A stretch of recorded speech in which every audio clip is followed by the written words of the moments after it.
All right, guys, we're going to add to our notebook again today. So just to kind of show you a couple of things, because again, these are going to be loose again, so maybe a little bit weird. We are adding solving for x on pages 3 and 4. And then these ones that I'm going to show you right now are already filled out, but I'm going to fill them out with you in just a second, so don't stress.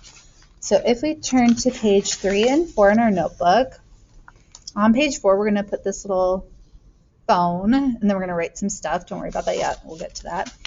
On page 3, at the top here, we're going to take this one, so solving and graphing, and fold it in half. And then underneath that is this book here. Now, if you didn't make this book with us in class, I'm such a dummy and I already made it. But hopefully you can kind of figure it out and follow along, and then I can show you how to fold it when you're back in class with me. Okay, so that set aside, I'm going to start with actually that crazy foldy one, so parts of an expression. Now today we're talking about solving for x, which I feel like is a comfy, cozy place to be. When we're solving for x, I feel like for the most part, you guys, you know what we're supposed to be doing because we always just do the same thing every time. But before we actually start solving for x, there's some mathy terms that I want to go over with you. Because why not? So an expression is not the same thing as an equation. Actually, an equation is two expressions set equal to each other. So when I say an expression is equal to an expression, then I have an equation. So like this here is an equation.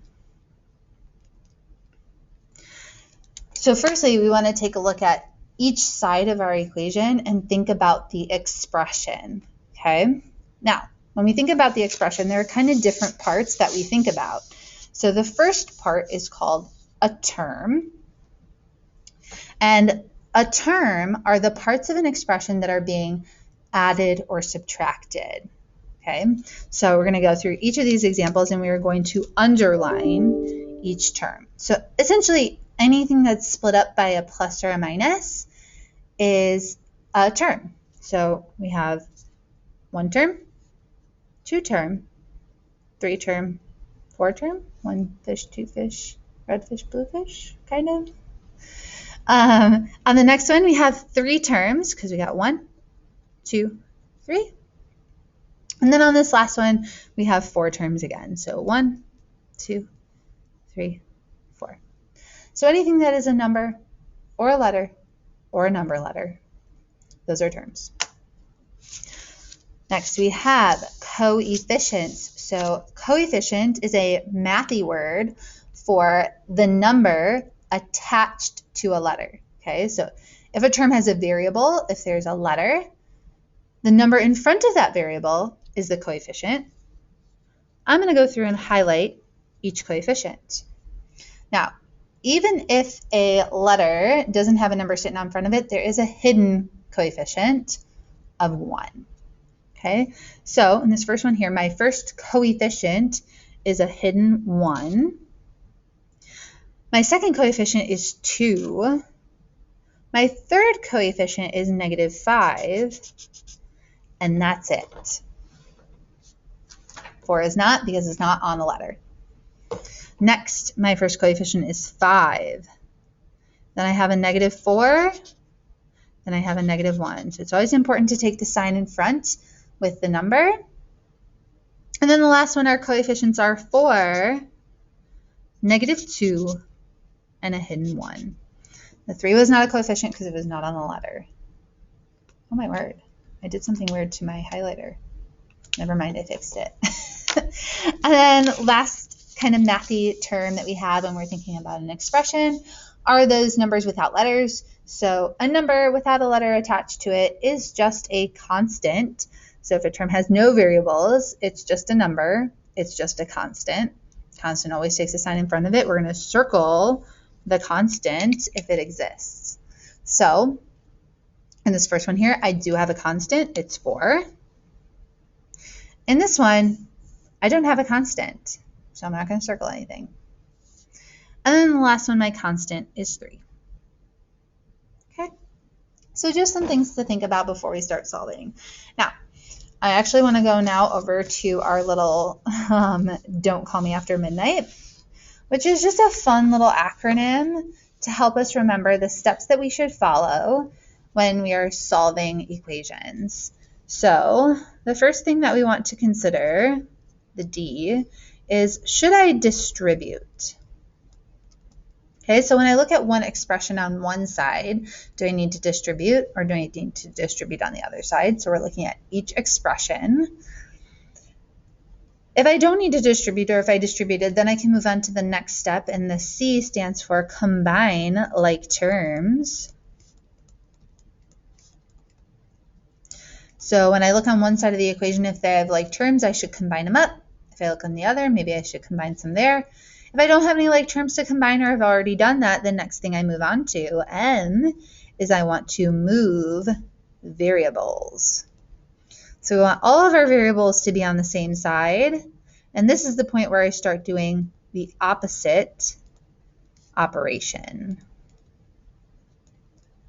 Okay, so like if I look at one side of the equation, I notice there's a variable over there, and also on the other, we need to start moving them so that they're together on the same side by doing the opposite operation. Once we've done that, now we just start the solving process, the one that you are most familiar with. We get rid of addition and subtraction. So we want to get rid of by doing the opposite. And then lastly, we want to get rid of multiplication and division by doing the opposite. So we get rid of. So to try a couple of examples, first one, hopefully pretty basic. Let's say we have 6 parentheses, x minus 3, that's fine, we'll just go with it. Minus 2, it's not the same one I had written down before, but that's fine. Negative 2x plus 6. Okay, so first thing we want to think about is distributing, and over here I do have to distribute. So we get 6x minus 18 minus 2. Over here, I don't need to distribute, so we're just going to bring that all down. Next thing that we want to think about is combining like terms. Now over here, I do have like terms, so we'll combine those up for negative 20. Now on this side, I don't have like terms, so we're just going to bring it down. So now that I've distributed combined like terms, now we're talking about moving variables. So if I look on the left, I have an x, and if I look on the right, I have an x. So we want to move those variables so that they're on the same side together. It doesn't really matter which one you move, but you do want to do the opposite operation. So if I choose to move the 6, I have to subtract it, which is kind of a bummer because then I'm going to be negative overall. So instead, I'm going to choose to add the 2x because then we'll be positive. So 6x, 2x, that's 8x minus 20. Bring down my equals. Negative 2x, positive 2x is 0, so bye. And then I bring that 6 down. And now we want to get rid of addition, subtraction. So over here with x, we're trying to get it all by itself. We're going to add that 20. So we'll have 8x, 0 equals 26. And then finally, we multiply or divide. So in this case, we're going to divide 8 on both sides. And I know it's freaky to get a fraction, but fractions are numbers too. So the 26 over 8, I can't divide it evenly. I'm just going to distribute, and 2 will go into both. So 13 over 4. If you call it 3.25, I don't disagree, but I don't like to do that extra work if I don't have to get the decimal. Now, another one to try is one that is slightly harder. So maybe something like P equals 2L plus 2W. So you might be thinking like, girl, that's a formula. And also, what am I supposed to solve for? There's too many letters. I agree. If there's too many letters to solve for, then somebody has to tell you which letter they want you to solve for. So I'm going to tell you right now, we're going to solve for L. If I said solve for W, that'd be fine. If I said solve for P, I mean, we'd kind of be done because P is already alone. Solve is kind of code for get it alone. So L is not alone. I need to get it alone by getting rid of everything else. Now, if we think through our list here, there's nothing to distribute. I don't have parentheses. I can't combine like terms because there are no like terms to combine. So we just need to start moving variables, although I don't have any variables that are the same. And the one that I want by itself is kind of already here, like already smushed together. There's not multiple L's. So really, I just need to start getting rid of the things. So I first need to get rid of whatever is being added or subtracted to the L, which is 2W's. So we're going to subtract that 2W on both sides. So if P minus 2W equals 2L, this 2W and minus 2W subtract away.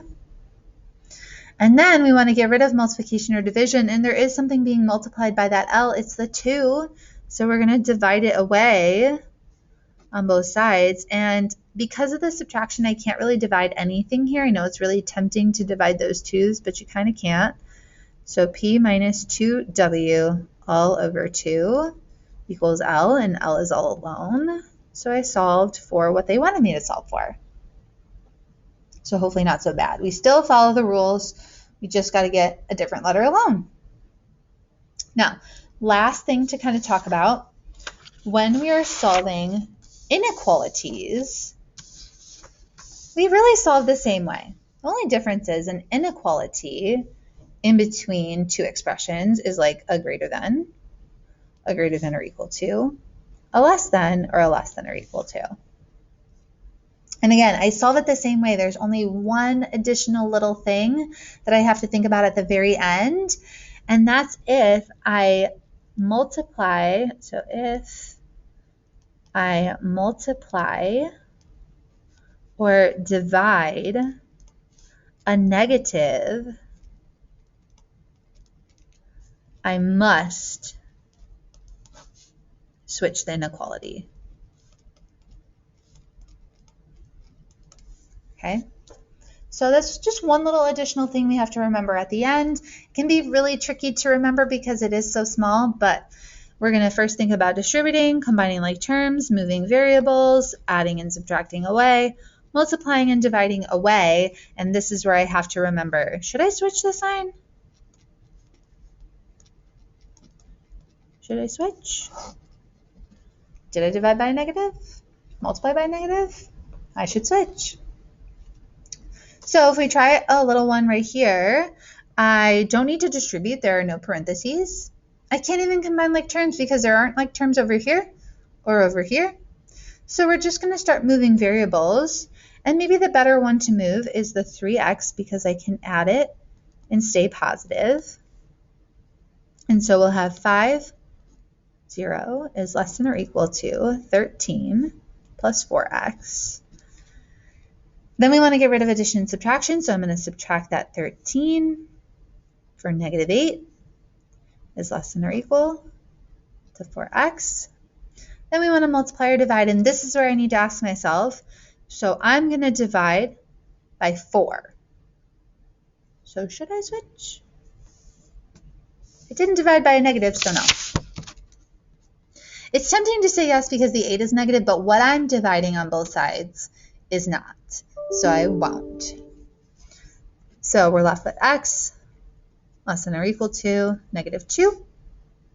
And then we want to graph that. So whenever I have the equal to symbol, I've drawn more for my inequality. So that's going to be a closed circle. So anything with the equal to is a closed circle, filled in circle. The one without the equal to is the open circle. So we're going to do a closed circle here on negative 2. And then I don't like to use the rule follow the arrow because it's not always true. What is always true is what is x compared to negative 2. And right now, the alligator is eating x, and the alligator always eats a bigger meal. So x is bigger, and we want all the bigger numbers, which are to the right. Okay, so doot. All right, that's it for today, guys. Hopefully the homework goes okay. I'll see you tomorrow.